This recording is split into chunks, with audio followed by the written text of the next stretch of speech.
Hi, I'm Michelle and I'm a compulsive eater, and I want to welcome you to my 12-step blog.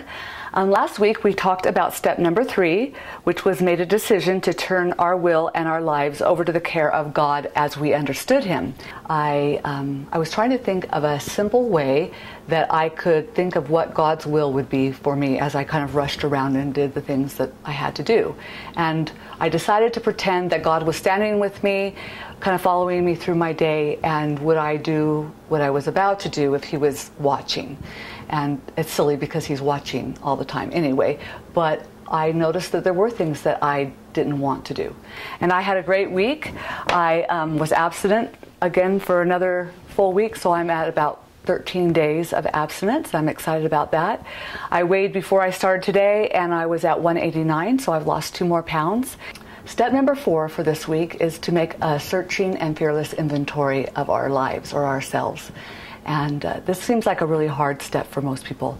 I've done probably the 4th step maybe 4 times, so I'm not afraid of it.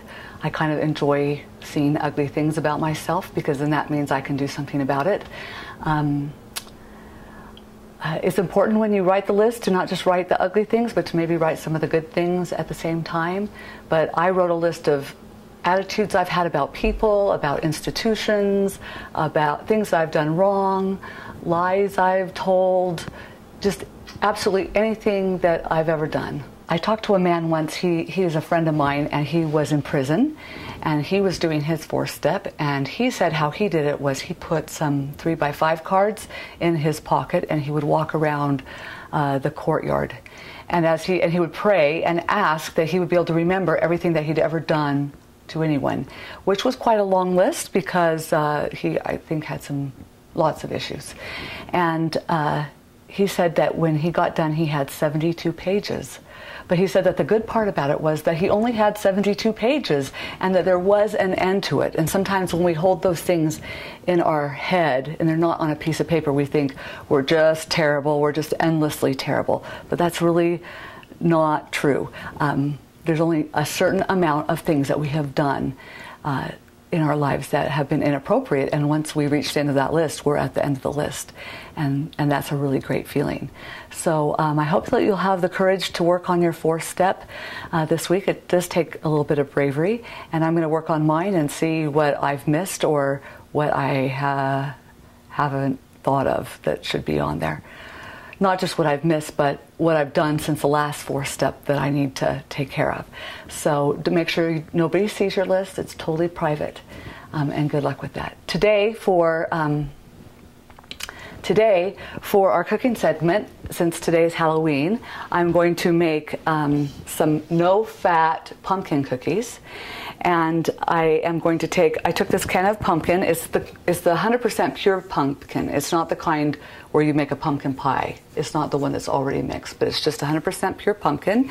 And it's really simple. I put it in the bowl, and then I add 2 cake mixes. Now, you can do 1 cake mix to the small pumpkin can. I just want to make more cookies this time because I like to put them in the freezer and then just take out 3 at a time.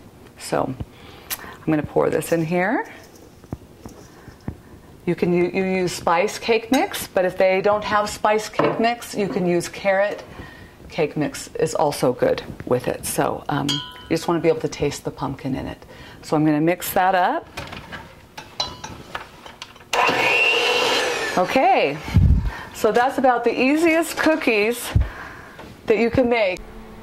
Okay, so I put all the cookies on their cookie sheets and baked 1 of them, and this is what the cookies look like when they're done. You can frost them if you would like to, and but they are really, really moist, even though they don't have any oil in them, and they don't really need to be frosted. So I hope you enjoy the cookies. Happy Halloween, and I'd like to say Happy Halloween to my grandchildren, Owen, Jace, Micah, and Ryan. Bye-bye.